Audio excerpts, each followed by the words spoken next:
It's exactly 27 minutes past the hour. If you're just joining us, this is the big story right on KTN News. And tonight was in Gishu. Woman Representative Gladys Bos-Shulei has tabled a constitutional amendment bill seeking to scrap the women representative seat. And she says she seeks to increase the number of women to parliament through election, not through party nomination. And the bill seeks to address what has been termed as the elusive two-third gender rule through election or through electing more women to parliament. Now, online, we have Migori Woman Representative Pamela Odhiambo. Good evening, Pamela. Welcome to the program. I'm sure you've seen that bill by, of course, your colleague in Parliament, Uasin Gishu County Woman Representative Gladys Bos-Shulei. First of all, let me get your reaction to this, because the bill seeks to, abolish your position. That is the woman representative position altogether. Thank you very much, Yusufa. Thank you for inviting me to the program. I think the bill as it is sounds like it's abolishing the woman representative's position, but on the other hand, it is saying it is trying to increase the number of women who are coming to parliament through election, which sounds a good idea. However, I think I still have a bit of reservations because it's not very clear to me, like, one, what would be the new position of the woman who is being elected to take care of the two constituencies. Number two, there are some counties with odd numbers of constituencies. So if you talk about two constituencies combined, one wonders if there are 7, what will become of the other one? And the other issue is that as it is, Honorable Soleil is saying that we should have these seats reserved for the women to compete amongst themselves. And I think while I like the idea of increasing the number of women in the assembly, I think I am not still comfortable with the fact that we are alluding to the fact that women cannot competitively get elected when they are competing with men. And I think this is an area which needs to be looked at. I was thinking that maybe as another way of looking at this thing, supposing, because Kenya still majorly rides on the party politics, supposing we came up with an idea of coming up with some legislation to force the parties to preserve some of the seats, like if a county has got 7 or 8 constituencies therein, is it possible that we can come up with a legislation that would compel the parties to ensure that at least 3 or 4 of those that are elected in these sub-counties, whether they compete against men or women, are elected as women? I think this would be a better way of looking at it. Why I'm thinking like this is that the weight that is still given to the single constituency winners or parliamentarians is still much stronger. And looking at it from the perspective of the authority they have, the financing they have, and the mandate that they have, and so I'm thinking I would want us to have a bill that is actually moving us closer to the realization that the society comes to get to know that women are equally good leaders, whom do not just need to be elected because they are competing against themselves, but they're competing against everybody else. Yes. So now, Honorable Pamela, let's talk about this other issue, because a lot of people are saying this bill is some sort of an alternative way of realizing the two-third gender rule. I know, of course, this is something that has failed time and again to pass through Parliament. If this bill, doesn't get support from, Parliament, and especially women parliamentarians, I mean, does it mean realizing the two-third gender rule might be difficult? I think we are all supporting the two-third gender rule. But again, I was just trying to give you a survey, an analysis of my understanding of the import of the bill. Why do we really need more women in Parliament? It's because we are thinking women are equally good leaders, but the way our society has been nurtured, especially on the political ground, women cannot fairly compete with men and also win. So very few have managed to win. But to me, I feel optimistic that the few that have been able to win actually shows that it is possible the women can actually win against the men. Yes. And I think what we need to do is to look at it from the party perspective. If our parties are so male-dominated, if our politics is so, campaigns are so male-dominated, especially due to some violence and all this, I think what we need to work on strongly may be the factors to eliminate this kind of imbalanced fields. Why I'm insisting on this, or I'm thinking this way, not really insisting per se, because it is still open for debate, Yes. is that I'm thinking women are strong enough. Women are still equally good leaders. Women can articulate. Women can convince the society that even if they were competing against men, they would still be able to win. So I'm interested in having more women in parliament, but again, the idea of scraping out the one single woman from a county to replace it with a combination of two constituencies, I'm wondering, what will we be calling these elected leaders? Are they women representatives? Are they MPs? Are they what? And what mandate do they have? And look at it this way, Yusuf. You see, right now, the one woman that we have in the county is very weakly financed and financially empowered to do things that will also make them create the kind of impact that the electorate will see and still and think they are good leaders. So the idea of increasing the numbers, what is it aimed at, and how will it really bring out our leadership? Of course, and the question of the wage bill is still there. The wage bill is still a question, and even the budget for the women rep. If you look at like the gap which we are given, it is the least amount of all the disbursements that we get from the budget. And like the other day, we even struggled to increase it. It was very difficult. And then now, if you increase this number of women taking care of every constituency, how are you financing them and all those kind of things? I think it is a good idea. Yes. We should have more women in parliament. But I think we may need to think a little deeper and see how we can strengthen the constitution to actually level the playground, especially on the area of violence and the emotional attacks on the women. And I also think I want to encourage the women to be a little stronger. Some of these things, people do them because they know when we do this to a woman, they will break down. So we refuse to break down and move on and get on with it. Thank you very much, Pamela Odhiambo. Is the Migori woman representative there, talking about that bill by Uasin Gishu County Woman Representative Gladys Boss-Shulei. In studio, still have Lawyer Lutalala Mukhwana and Catherine Omanyo, who is a gender activist. Catherine, you've heard what the woman representative there from Migori talked about, and she's saying she doesn't see the point of increasing these numbers of women. I mean, she's giving priority to empowering the position of women that are already there. I mean, what do you have to say about that? I just want to deflect the word gender for people to understand. When we say two-thirds gender rule, it means both male and female. Sure. But I think in this contest, it is the women because they lack the numbers. It will reach a time when also men will lack the numbers and they will understand why it is important for them to back up this gender rule. And I think the way she has said, she is right up to some point. But as it sits, I think it is good that we come up with another formula of increasing numbers of women in any public office. Because we've seen that with women, there's a lot of progress. There is a lot of development, and we will not lose a lot as a nation in growth.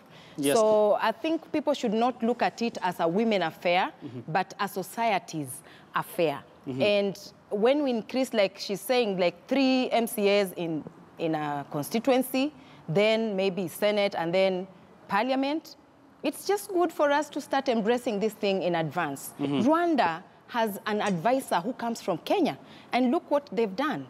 In fact, Kagame himself, if he doesn't see that the numbers of women are not enough, he says, stop. You have to just make sure that it comes to what the Constitution says. So it's so embarrassing that we have a brain from Kenya being used in Rwanda, and it works. And look how far they have gone. So we should just look at each other as, you know, people who can engage in progressive and positively develop our nation than look at each other as threats. We have people who have a burden in their traditions of thinking of a woman as just belonging in the kitchen, belonging in the river, looking for firewood, and that's it, and just entertainment. Yes, Catherine, well said. And interestingly, this debate comes at a time when, of course, Africa is marking 15 years anniversary of what is termed as the Maputo Protocol, which calls for the eradication or, you know, elimination of all forms of discrimination against women. Now, Wakili, let me bring you back to this conversation. We've heard what the woman rep from Migori talked about, the need to first strengthen the office of woman representative before increasing numbers of women in parliament. Do you agree with that? In a way, yes, Yusuf. And you see, that brings to the other point I tried to go in, and you told me we'll have a chance to discuss about the role of this woman representative. Because if we do not look at the reasons why these positions were created in the first place, then we'll waste a lot of valuable time talking about a process whose underpinnings we do not understand. Off camera, I was trying to interrogate, why did the framers of the Constitution put this requirement? And you see, Yusuf, whenever we talk about the issues of women, sometimes men are a bit cautious because our women get very sensitive about it. But you have to be honest here. Our women are not going to preach water and drink wine. Listening to Mheshimiwa from Migori, she says that she's uncomfortable because there is an alluding or an insinuation that women cannot fend for themselves and therefore they have to be helped. Yet at the same time, there is a supposition that women indeed need facilitation through legislation to be able to attain their optimum functionality. Question number one, as a nation, shouldn't we be looking at the reasons why we need this equalization in the first place? Number one, that there is violence that makes women shy off. Violence affects both. The only difference is that women, by their very nature, may be most affected. Why can't we work on our electoral environment, even as we talk about the progressive legislation for affirmative action? Two, there is the whole issue of campaign funding. We have a law that caps and restricts the money that should be used in the campaigns. That is also one area that makes our women feel very vulnerable because they don't have equal resources, as it has been argued. Why haven't we insisted that the law on campaign financing be implemented? Having said that, Yusuf, I'm afraid that whereas that proposal is good, I would be comfortable if Honorable Cholet stopped at the 50, because as we have agreed in the first debate, straight away, if that is done, 50% is men representation. But now she goes ahead and says that again in the others, where now the men have the chance, again women will have a bite at the cherry. Then we'll have our Honorable Karuas, our Honorable Charity Ngilus, who are used to fighting, again coming this way. Man, our women will overrun us in this thing. So, Catherine, are women planning to overrun men in this country? Because, of course, Wakili, actually, before I come to you, Catherine, Wakili, I think you have to agree the fact that at the moment, you've talked about the reforms that needs to take place. I mean, we need to take care about our electoral environment. These are things that will take time. But before that, that means, as it stands, women are going to be locked out in leadership. Totally. Because even as we say that the women rep position was given to us, it wasn't given.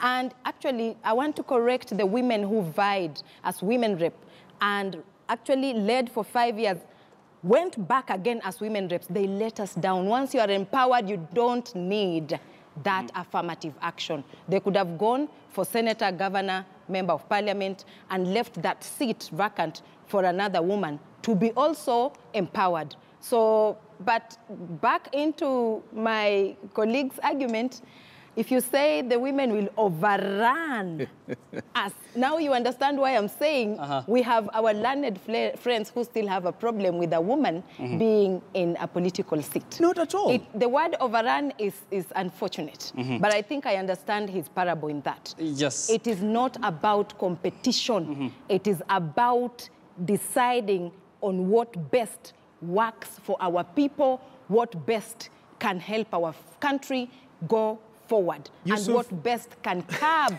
corruption.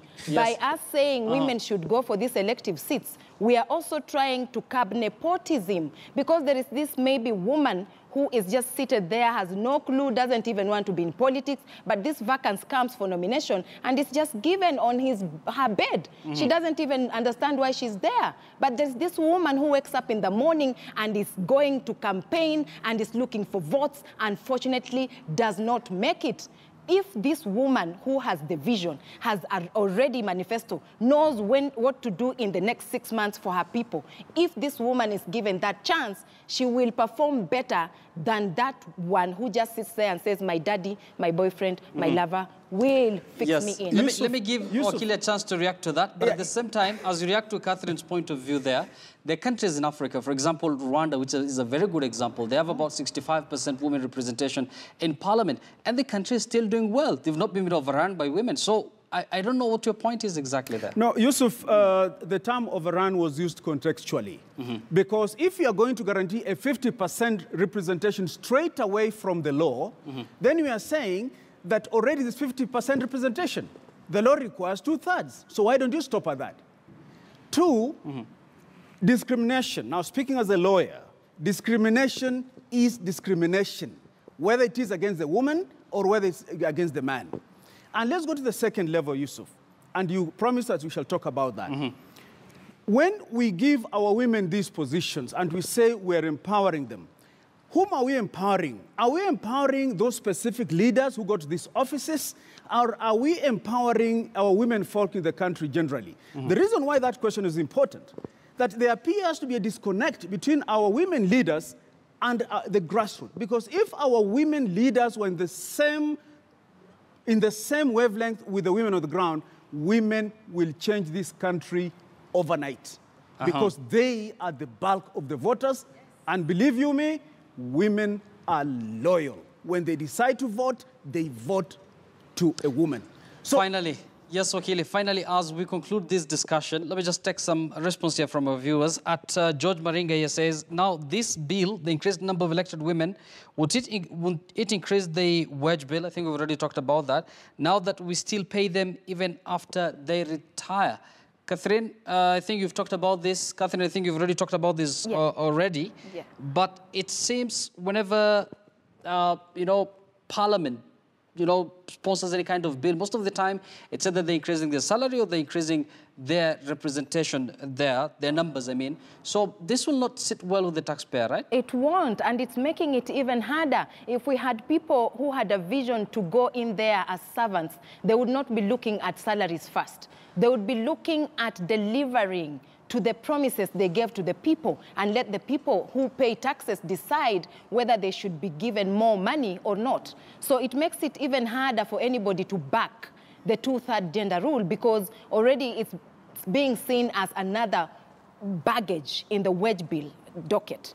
So I think they could have just stuck on what Sally Serem had dangled as salary, and when we come to increase of or topping up of the women who to just go constitutionally, it couldn't be a question anymore. But it's unfortunate, and like my colleague here is saying, 1 minute, oh, it is well, and another minute is challenging it. It's like giving women a gift, a goat as a gift, and at the same time he's holding on the rope. So let us not look at wages and what, because if you look at how far we will go, then the wages will just behave as we move. Wakili, let me give you the last word before we conclude. Thank you. Yusuf, I think we have not done justice to the critiquing element of the role of the woman leader.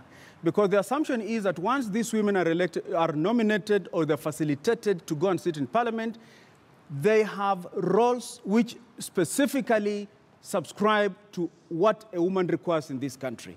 The supposition is that these women representatives will do for the women folk what the men representatives cannot do. Have the 5 years that you have had women representatives attested to the fact that indeed that role they are playing is one role that benefits the women folk. And that's why I asked, is it to empower the women who are in leadership, or is it to benefit the women in the grassroots? I think we need to do a survey, or at least make random phone calls and find out. Because we may be battling about having these positions when in the net value to our women folk is not as much as we think. And the men are actually doing the job that these women rep are supposed to be doing. So do we really need this wage bill? The answer is, I see, Catherine.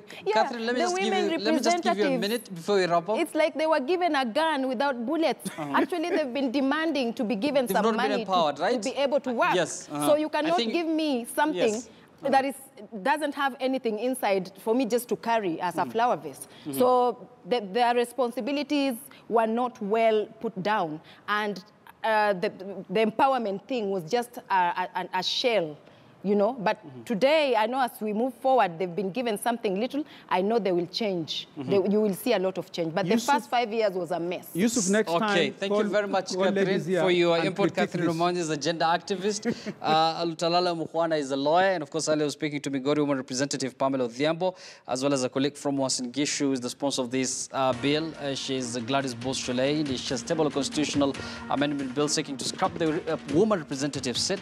She also seeks to increase the number of women to parliament through election, not through party nomination. And the bill apparently seeks to address the elusive two-third gender role through electing more women to parliament. Many thanks for watching. Of course, we'll be watching The Big Story right on KTN News.